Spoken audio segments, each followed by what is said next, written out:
Buenos días, buenas tardes, buenas noches. En este video vamos a dar toda la información y los detalles en relación a las noticias que han surgido en el mundo River durante estas últimas horas.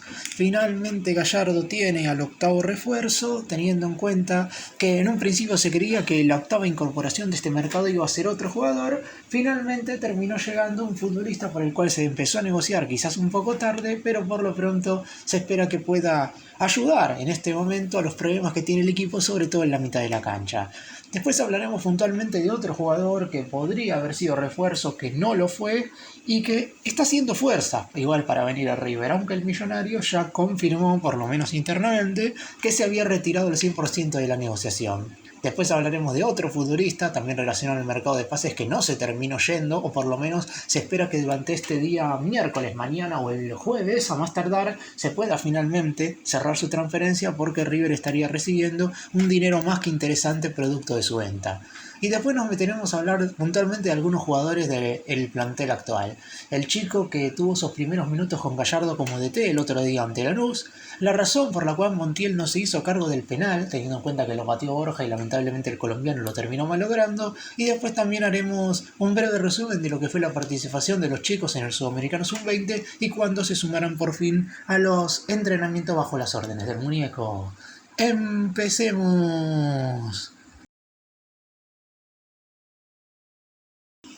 Vamos a compensar hablando, obviamente, de Kevin Castaño, porque es un futbolista que ya desde hace bastante tiempo que River está negociando, más allá de que empezó un poco tarde las conversaciones con el Krasnodar de Rusia para contratarlo. Recordemos que el mercado de pases en Argentina está abierto desde inicios de enero y recién a inicios de febrero, prácticamente 30 días después, se arrancaron las charlas con el conjunto ruso para adquirir a este jugador. También es cierto que River tenía en primera instancia que terminar de finiquitar la venta de Agustín Santana al exterior, teniendo en cuenta que la transferencia del uruguayo al Red Bull Bragantino de Brasil se había demorado por algunas cuestiones que no tenían que ver puntualmente con River.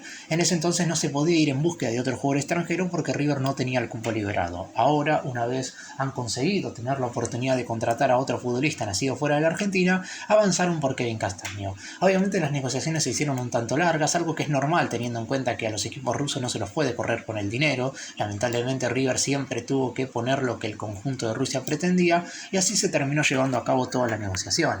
Después es cierto que ya sabían desde el lado de River que el dinero que iban a poner era cercano a 10 millones de dólares e inclusive terminarán poniendo un poco menos.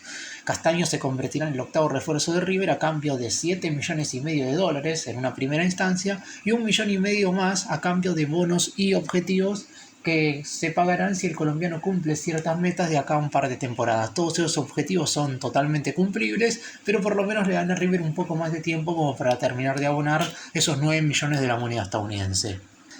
Hoy Castaño verdaderamente es un jugador muy necesario. Después hay que ver cómo rinde en River, hay que esperar a ver cómo se adapta, porque sabemos que los jugadores colombianos son un tanto particulares. De hecho, en el plantel está Borja y hemos visto que cuando juega bien es un delantero que mete goles todos los partidos, pero cuando juega mal prácticamente es tener uno menos adentro de la cancha.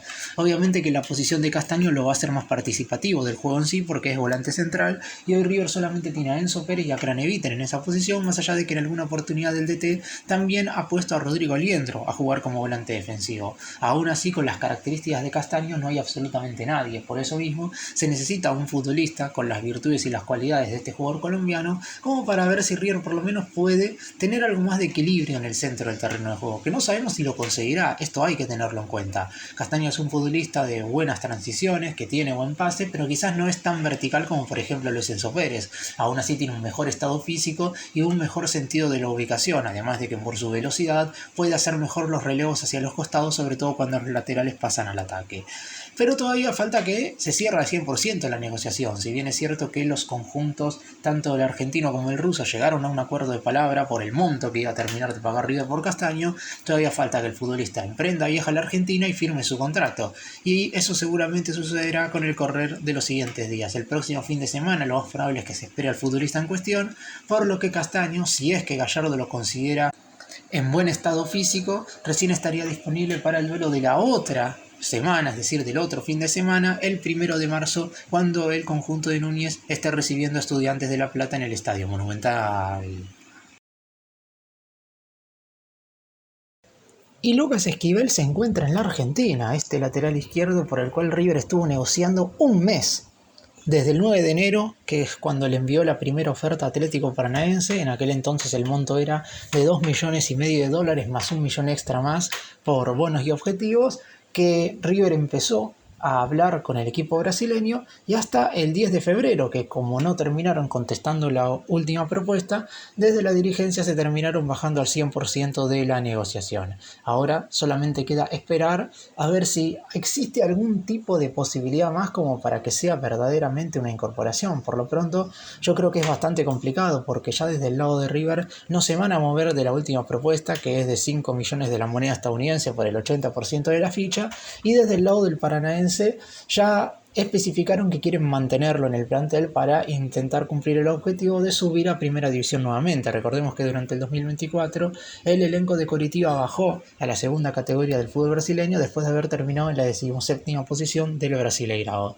Esquivel está en Argentina en primera instancia por un problema físico, más allá de que su representante le ha mencionado a los dirigentes de River que no quieren que se bajen de las negociaciones al 100% y que esperen cualquier cuestión que pueda llegar a suceder durante el transcurso de los próximos días. Hay que tener en cuenta que River tiene tiempo de incorporar jugadores hasta el 12 de marzo, ese es el tiempo que le dio la AFA para ocupar los 3 lugares que tiene disponibles. Uno será utilizado obviamente en Kevin Castaño, mientras que le quedan 2. E inclusive podría tener un tercero si es que se da una situación que debería darse, de la cual voy a estar hablando más adelante. Pero por lo pronto, al tener 3 probabilidades de incorporación, y obviamente en River yo creo que se mantendrán expectantes a lo que pueda llegar a suceder con Esquivel, más allá de que Gallardo ya está averiguando condiciones por otro lateral izquierdo, hay una lista de futbolistas que pueden llegar a jugar en esa posición y que podrían llegar a ser refuerzos ahora, y obviamente si llega alguno de ellos, lo de que Esquivel quedará o para bastante más adelante o en definitiva nunca será.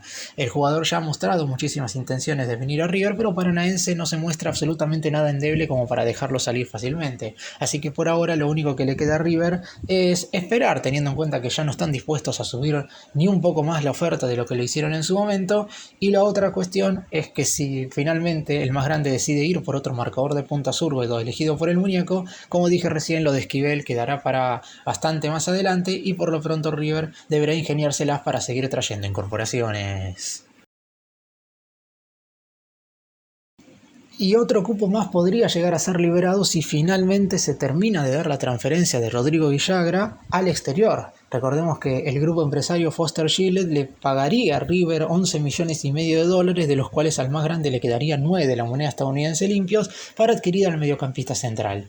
En el caso de Villagra, si el grupo empresario este que lo compró o que lo compraría, porque el acuerdo es de palabra, es total, porque River aceptó las condiciones de Foster en ese entonces, pero todavía el dinero no apareció. Lo que dicen desde la dirigencia es que en la última comunicación, el viernes a más tardar ya estaría apareciendo el monto. Una vez que aparezca el dinero, River obviamente liberará al 100% a Villagra, más allá de que no se está entrenando con el plantel, la realidad es que sigue perteneciendo a River, y una vez sea liberado dependerá de dónde lo metan estos empresarios para saber si River libera o no otro cupo. Si el jugador se va a algún equipo del exterior, River tendrá otra posibilidad más de incorporar jugadores en este mercado hasta el 12 de marzo. En caso de que el grupo Foster Gillett lo meta en algún equipo argentino, River no liberará cupo y se quedará con los 3 mencionados anteriormente. Marcelo Gallardo evitó hacer referencia al tema de Villagra porque sabe perfectamente que como el dinero que va a poner este grupo inversor es muy pero muy alto, sería muy arriesgado hoy por hoy que los futbolistas se entrenen en River, sabiendo que Villagra es un jugador que físicamente lamentablemente nunca ha estado a la altura, y a pesar de que creo yo que a Gallardo le gustaría tenerlo por lo menos practicando con el plantel, lamentablemente esto no está sucediendo, y ya hemos visto videos a través de las redes sociales de Villagra entrenando totalmente solo en una avenida, corriendo. Termina siendo un final bastante feo para el jugador, siempre hablando de términos futbolísticos, porque si hablamos de términos económicos, había sido un desastre lo que el más grande había abonado por él a Talleres de Córdoba, alrededor de 8 millones de dólares, pero obviamente con esta transferencia y con estos números que recibirá River, se ha cubierto la totalidad de la inversión, y más allá de que el jugador en cuestión no rindió absolutamente nada dentro del campo de juego, por lo menos River económicamente saldrá satisfecho en relación a esta venta. Quedará a ver si se termina de confirmar al 100%, siempre los de River terminan siendo faltan detalles, y nunca se termina de realizar ya sea una compra o una venta al 100%. Obviamente que en este caso no depende todo de River, porque depende de que el grupo empresario ponga los 11,5 millones que habían prometido en primera instancia. Veremos si antes del fin de semana sucede esto, como supuestamente le prometieron a los dirigentes más importantes del conjunto de Núñez.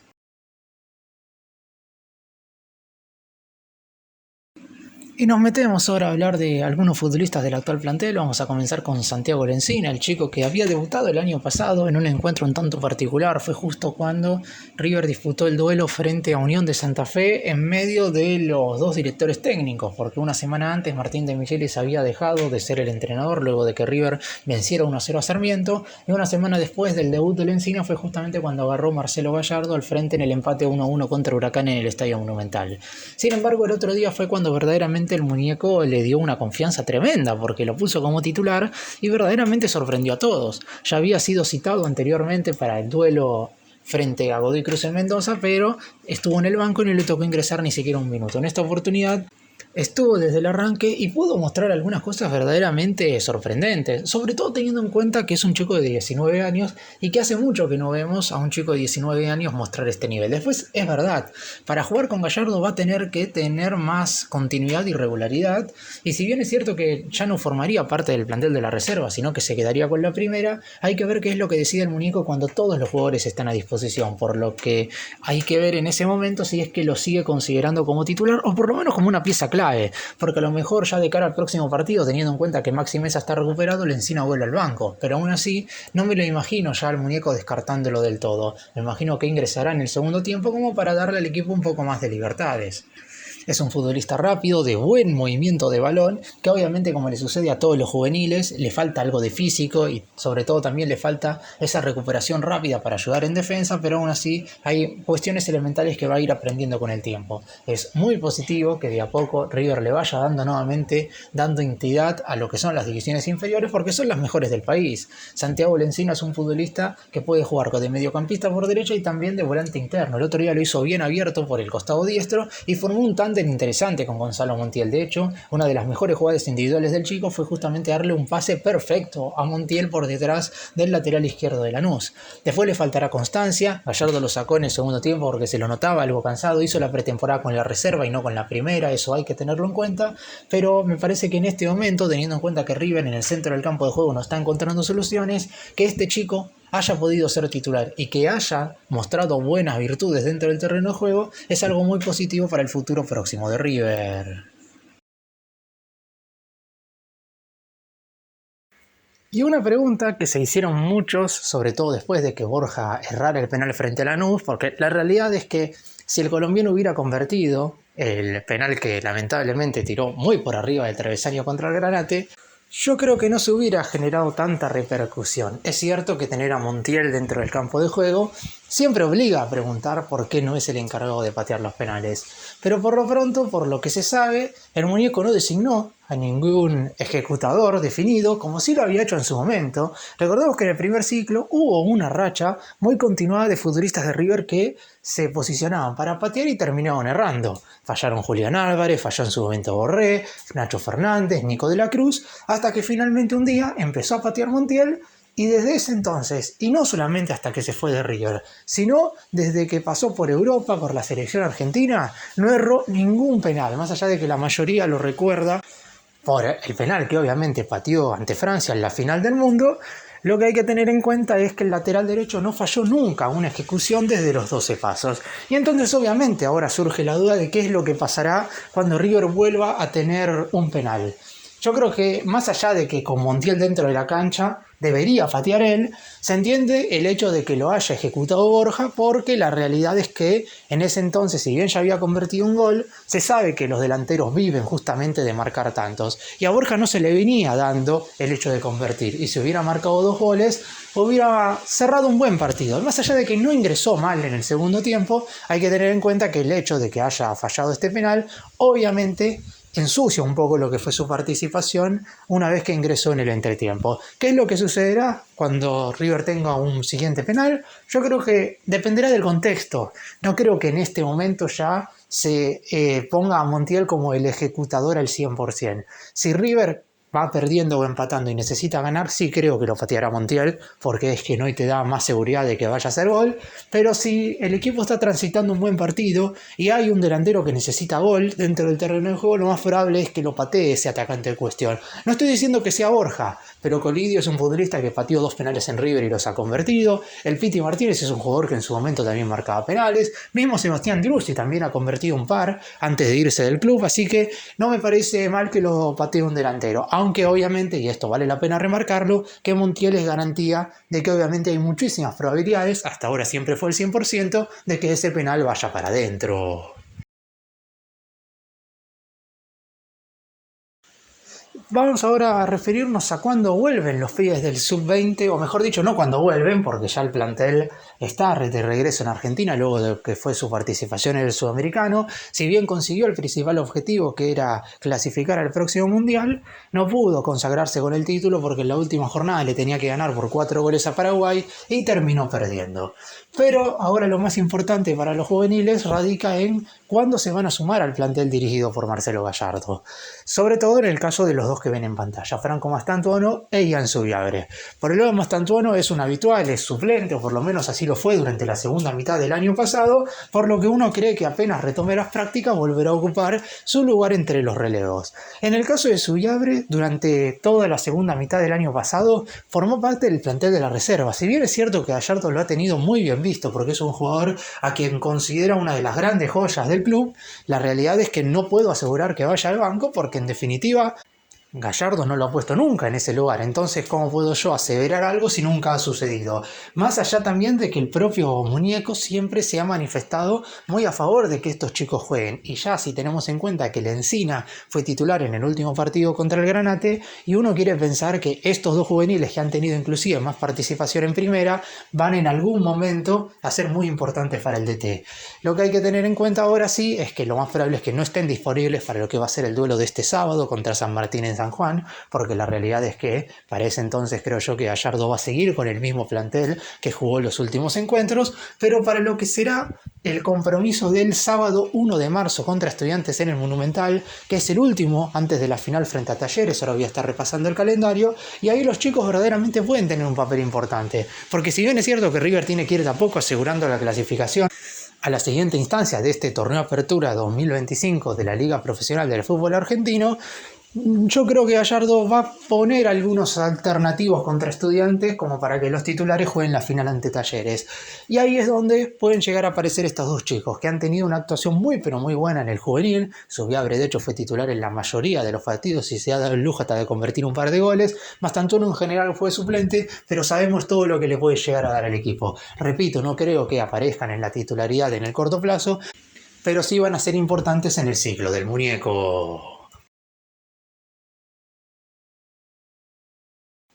¿Y qué es lo que le queda a River antes del parate de la fecha FIFA? Porque falta un mes de que el fútbol se frene, el fútbol de clubes estoy hablando, porque justamente van a estar jugando las eliminatorias. Si bien es cierto que River también va a tener partido en esa fecha, porque estará jugando frente a Ciudad Bolívar por Copa Argentina, el equipo de Gallardo tiene que disputar 5 partidos antes del parate, y todos ellos son verdaderamente muy pero muy importantes.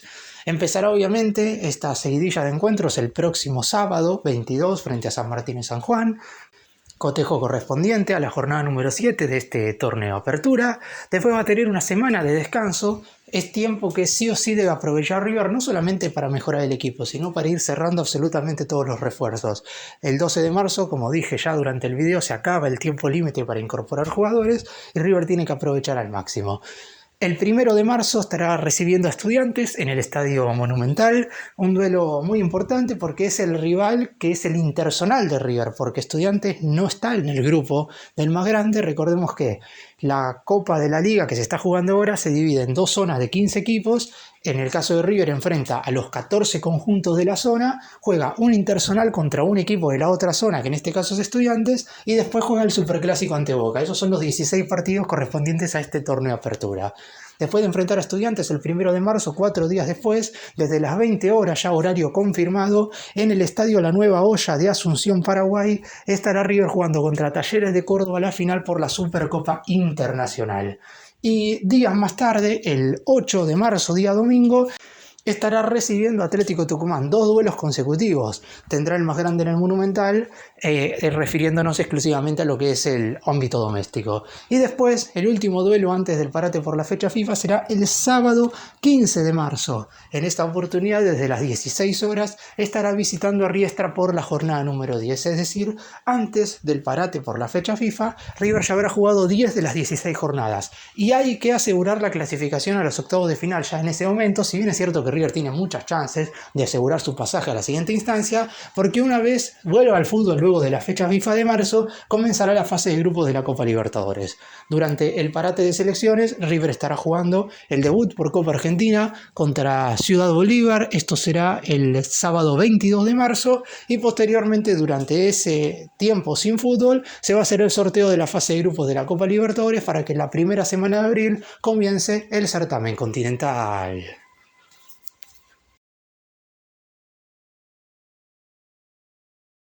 Para hacer un resumen de todo lo que hablé en este video, está claro que la prioridad de River hoy por hoy se basa en dos frentes. Por el lado de Gallardo como director técnico, debe hacer que el equipo funcione mejor, y la única forma es obviamente hacer las modificaciones que él crea correspondiente, pero también tiene que levantar el nivel de los jugadores encontrando el sistema adecuado. El pibe Santiago Lencina, que fue titular el pasado domingo, puede ayudar un poco a resolver algunas cuestiones en la mitad de la cancha. Y el otro frente tiene que ver con lo dirigencial y el mercado de pases.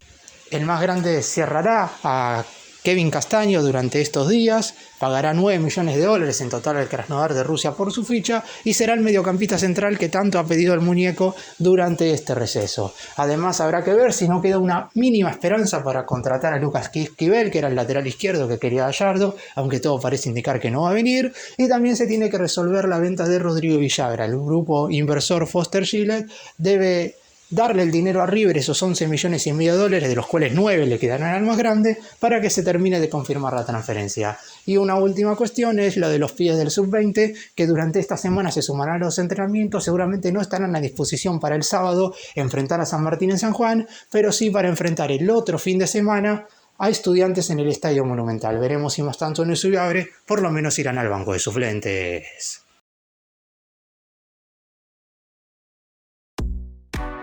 Gracias por mirarnos, suscríbanse, nos vemos en el próximo video.